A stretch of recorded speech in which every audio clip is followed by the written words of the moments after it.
कुछ अपडेट लेकर हमारे बीच बीरेन जी, जग जाहिर है उसके बावजूद। बीरेन जी आप बताइए लंगड़ा त्यागी पर क्या अपडेट है। और अभी पुरी जी कह रहे थे कि डिबेट खत्म होते होते पकड़ लेंगे, लेकिन अपडेट क्या है आपके पास और ये प्रकरण क्या है? कौन लोग उसको लखनऊ, नोएडा, गाजियाबाद में संरक्षण दे रहे थे? 4-4, 5-5 गनर यूं ही तो मिल जाते नहीं। बिल्कुल, देखिए यहाँ तो लोगों को एक गनर नहीं मिल पाता, 5 गनर कैसे मिला है ये इस पर बात होगी। लेकिन बात सबसे पहले यहाँ से शुरू होती है कि नोएडा में पुलिस कमिश्नरेट बनाया गया, जहाँ पर इतने अधिकारी और इतने पुलिस के अफसर बैठे हैं। वहाँ पर 3 दिन बाद पुलिस सक्रिय हुई, एक महिला के साथ अभद्रता हुई और श्रीकांत उर्फ लंगड़ा त्यागी, जो इस तरह से सत्ता के मद में कहा जाए वो चूर है, सत्ता के निकट रहा, पुलिस से भी उसकी दोस्ती रही और इसी दम पर वो हनक पर वो सोसाइटी में रहता रहा। अब ऐसे लोग एक दिन में तो बड़े होते नहीं। नोएडा अथॉरिटी से लेके नोएडा की पुलिस उनको संरक्षण देती रही, कमिश्नरेट की पुलिस सोई रही, मीडिया जब जागा तब जाकर वो दौड़ना शुरू की। लेकिन देखिए सांसद तक का कितना अपमान कराया नोएडा की पुलिस ने।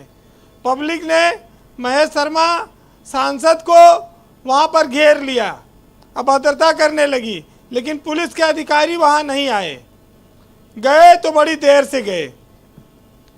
अब ये सब देखना होगा कि कुछ अधिकारी ऐसे हैं कि उनके राज में सरकार की चाहे इतनी बदनामी हो जाए वो अपने पद पर बने रहते हैं। अब बात आती है कि श्रीकांत त्यागी के पास इतनी अकूत संपत्ति कहाँ से आई? नोएडा अथॉरिटी के ज़मीनों की कमाई से, प्लाटिंग से, अवैध व्यापार से, और बीजेपी में वो शीर्ष तक कैसे पहुँचा? इस पूरे मामले में अगर आप देखेंगे तो नोएडा पुलिस की ओर से धीमी कार्रवाई के कारण आज 3 दिन से पूरे प्रदेश में हल्ला मचा है। मुख्यमंत्री कार्यालय और गृह विभाग जब सक्रिय हुआ तब जाकर ये बुलडोजर आज दिखाई पड़ा और कार्रवाई का दौर शुरू हुआ। आपने भी कहा कि भाई ये टीन सेट उखाड़ देने से और पेड़ उखाड़ देने से कौन सा बहुत बड़ा कार्रवाई हो गई। बात सही है, लेकिन ये झगड़ा भी पेड़ उखाड़ने से ही शुरू हुआ था। और लंगड़ा त्यागी एक कहा जाए बेलगाम नेता के तौर पर नोएडा इलाके में चर्चित है। वहाँ पर ऐसे ही तमाम उत्तर प्रदेश में महिलाओं के अपराध को लेकर जो तमाम सारी बातें आती, शिकायतें आती हैं, बहुत सारी चीज़ें ऐसी देखते हैं आप कि मीडिया की वजह से ही सरकार के सामने आ पाती हैं। आज की इस घटना में भी मीडिया का बहुत बड़ा रोल है, पर मुझे लगता है सोशल मीडिया का ज़्यादा रोल है बीरेन जी। बिल्कुल रोल है, सबका रोल है, और उसकी वजह से आज सरकार का ध्यान इस ओर गया है। लेकिन महिलाओं के खिलाफ अपराध में ये नोएडा कमिश्नरेट पुलिस की एक बहुत बड़ी चूक है, और इस चूक पर अफसरों को भी कुछ सज़ा होनी चाहिए। आप देखिए, कह रहे थे कि जब तक डिबेट खत्म होगी तब तक त्यागी गिरफ्तार हो जाएगा। त्यागी हो सकता है कि ना गिरफ्तार हो, कल तक ना हो, तो कुछ भी कहा जा सकता है, लेकिन गिरफ्तारी तो उसकी तुरंत हो जानी चाहिए थी। दूसरी बात कि सिक्योरिटी मिलना आज के ज़माने में आसान नहीं है। एक तो लोकल पुलिस, इंटेलिजेंस, LIU सब रिपोर्ट देती हैं, 3 महीना तक तो जिला से मिलती है, मंडल से, उसके बाद शासन देता है, फिर शासन उसका रिव्यू भी करता है। अब वो किसके सिफारिश पर ये सिक्योरिटी पाता रहा, ये एक बड़ी बात है, क्योंकि बीजेपी में तो भ्रष्टाचार पर, गुंडागर्दी पर जीरो टॉलरेंस है।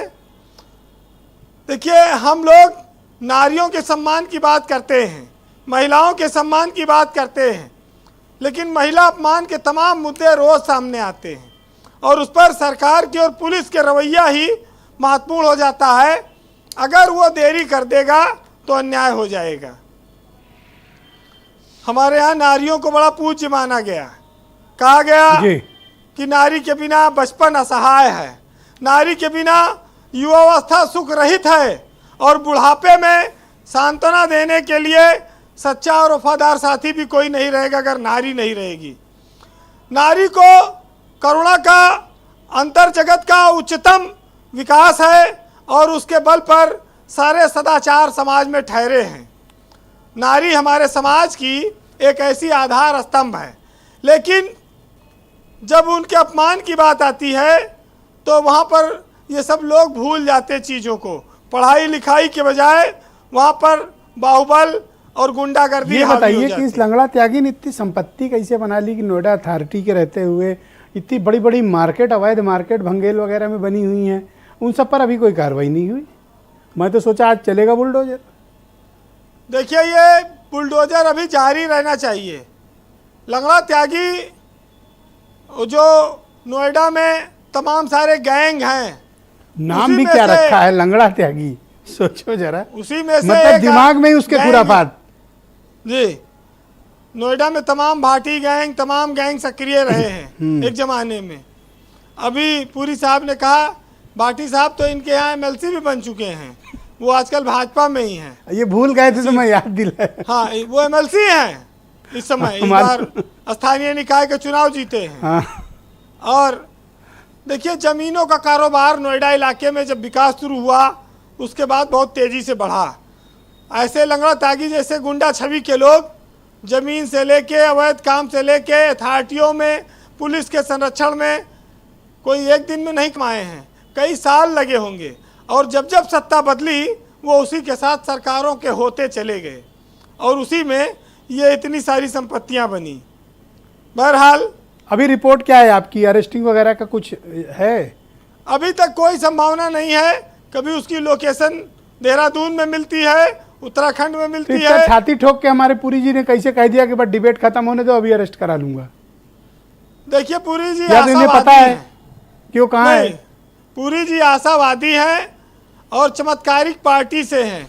वो चमत्कार में उम्मीद रखते हैं कि भगवान हो सकता है कोई चमत्कार करे, क्योंकि हमारे समाज में ज्यादा काम तो मैं तो राम कहता के हूँ नाम घनश्याम पर- तिवारी के घर भी चेक करा लो। पहले शायद कभी रहा होगा आता जाता, हाँ। अब तो वो भाजपा में है परमानेंट।